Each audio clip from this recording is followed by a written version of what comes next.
Halo teman, jumpa lagi denganku Awang Kagunan. Rahayu.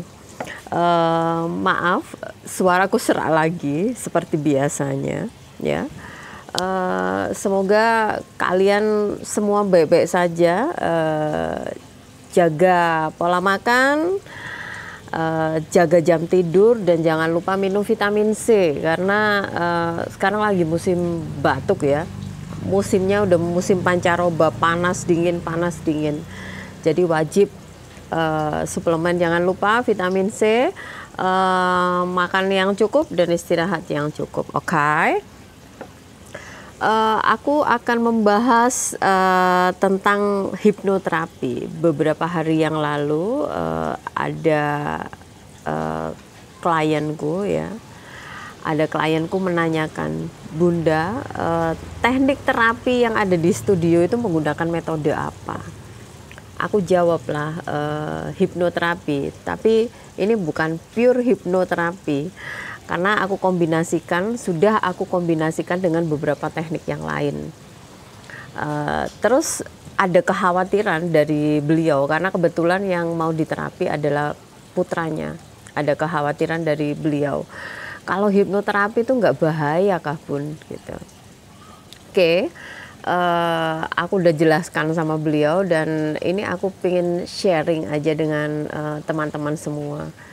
Hipnoterapi itu bahaya apa enggak? Enggak ya, enggak bahaya. Ada beberapa case memang dan itu bukan pure dari hipnoterapi ya. Kalau hipnoterapi itu yang dikelola adalah pikiran bawah sadar kita. Jadi yang dibangun itu adalah pikiran bawah sadar kita. Trauma, luka batin, bonding ya.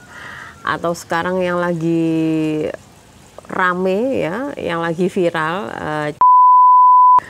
itu ranahnya ada di pikiran bawah sadar. Dan untuk membongkar itu kita memang harus masuk ke sana, harus masuk ke pikiran bawah sadar. Pikiran bawah sadarnya yang diberesin dulu. Gimana caranya?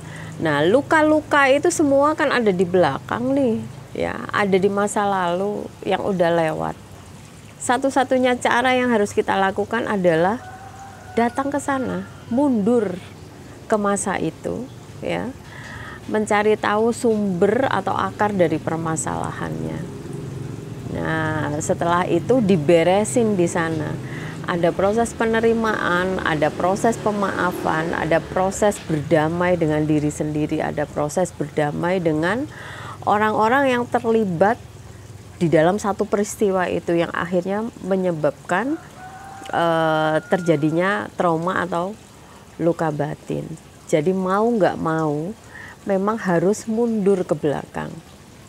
Proses penyelesaiannya adalah di belakang. Makanya harus dengan menggunakan metode hipnoterapi gitu. Nah, setelah proses itu selesai ya, jadi yang melakukan proses perdamaian, penerimaan ya, pemaafan dan segala macam itu si klien sendiri. Jadi tugasku atau tugas terapis adalah memandu aja untuk proses itu. Tapi kesuksesan proses ya, kemauan untuk berdamai, kemauan untuk menerima, kemauan untuk memaafkan dan segala macamnya itu 100% ada di tangan klien. Keputusan itu ada di tangan klien, bukan lagi ada di ranah terapis. Apakah itu aja cukup? Enggak. Itu aja enggak cukup. Ada proses lanjutan. Ya, kan masing-masing terapis itu metodenya beda-beda. Ada proses lanjutan untuk memaintain hasil dari terapi itu, untuk memaintain hasil dari proses untuk membongkar luka batin itu. Supaya apa? Supaya bisa fix. Jadi supaya itu bisa berkelanjutan. Ada beberapa faktor kegagalan katanya. Aku ada beberapa kali di hipnoterapi tapi nggak bisa Bun.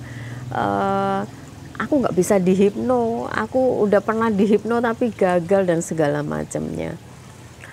Ya ada sebagian hipnoterapi itu rata-rata ya yang diketahui orang itu identik dengan dipaksa tidur. Ya.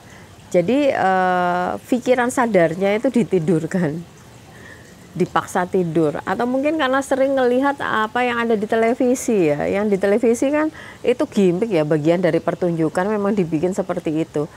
Tapi hipnoterapi yang sebenarnya itu ya tidak begitu, sesuai dengan kebutuhannya, sesuai dengan kasusnya. Jadi nanti treatmentnya itu akan berbeda. Jadi apakah hipnoterapi itu aman? Aman. Sejauh ini ya, sejauh ini berdasarkan pengalamanku aman. Ada beberapa kasus ya yang aku pernah dengar ya. Ada beberapa kasus yang dikhawatirkan orang-orang itu terjadi pada saat past life regression. Jadi ada konsep hidup yang lebih nyaman di belakang sehingga kesadaran itu enggan kembali. Nah, makanya kalau untuk past life regression pastikan terapinya ke terapis-terapis yang sudah terbukti ya, yang udah handal, yang udah benar ahlinya. Nah, kalau past life regression mungkin perlu berhati-hati di sana. Tapi kalau untuk terapi luka batin, trauma dan segala macam, sejauh ini aku mengamalkan praktek hipnoterapi ini sejak tahun 2010 dan sampai dengan hari ini aman. Ya, ada beberapa yang ngerasa, oh Bun kok aku nggak bisa, oh ini ya karena datangnya udah dengan begitu. Karena hipnoterapi itu adalah permainan pikiran, permainan sugesti. Ketika datang sudah dengan banyak sugesti yang dibangun, ya terapis hanya mengikuti aja. Karena apa? Kesadaran dari klien, kemauan dari klien, ya, kemauan untuk berubah, kemauan untuk sembuh, kesadaran untuk berubah, kesadaran untuk sembuh, itu jadi poin yang paling penting. Jadi proses terapi dengan metode hipnoterapi nggak bisa dipaksakan. Jauh lebih baik, hasilnya itu akan jauh lebih baik jika itu datang dari kesadaran klien itu sendiri tanpa ada paksaan. Jadi biasanya faktor-faktor kegagalan itu yang udah di stereotype dulu, yang udah bikin blocking dulu. Aku nggak pernah sukses ketika di hipnoterapi, aku susah untuk di hipnoterapi dan segala macamnya. Iya, ada beberapa orang yang memang susah untuk di hipnoterapi. Nah, makanya untuk beberapa orang yang susah di hipnoterapi, datang ke tempat-tempat terapi yang kurang mumpuni, ya hasilnya akan sama. Tapi masing-masing terapis itu punya metode yang berbeda-beda.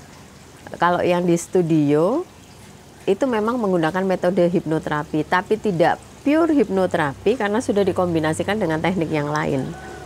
Kalau nggak bisa dihipno gimana Bun? Kalau nggak bisa ditidurkan gimana Bun? Datang aja, karena di sini kalau yang nggak bisa ditidurkan aku nggak akan tidurkan, gitu ya. Jadi sekali lagi, apakah aman terapi dengan menggunakan metode hipnoterapi? Aman. Aku pastikan aman. Gitu ya teman-teman. Oke, terima kasih, semoga bermanfaat informasinya. Rahayu. Dadah.